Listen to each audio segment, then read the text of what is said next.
Pourtant, ce n'est pas la première fois que Disney honore la France en recréant une atmosphère aussi authentique. Tout à fait. Si Ratatouille incarne peut-être le plus bel hommage rendu à la France dans l'univers Pixar, cette affection pour la culture française irrigue les studios Disney depuis bien longtemps. En réalité, Paris et la France ont toujours eu une place de choix dans l'imaginaire disneyen. Ainsi, Disney livre un véritable chef-d'œuvre à la française avec La Belle et la Bête. Tout y transpire la France, des paysages inspirés de la campagne française, les costumes, la musique et les décors de château directement hérités de l'architecture baroque française. Bref, un hommage explicite à la culture hexagonale à travers un conte intemporel adapté à la sauce Disney.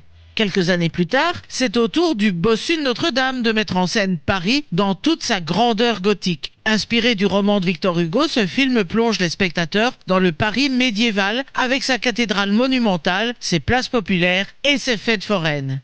Et puis, il ne faut pas oublier les Aristochats, dont l'histoire se déroule dans le Paris du début du XXe siècle. Un film qui regorge de clins d'œil à la vie parisienne. On y retrouve d'ailleurs les toits, que l'on reverra dans Ratatouille, qui ne fait donc que prolonger cette longue tradition, même si l'action est ancrée dans un Paris plus contemporain, plus réaliste aussi, tout en conservant toutefois cette touche magique propre à Disney et à Pixar. C'est un Paris vu à hauteur de rat, mais aussi à hauteur de son rêve.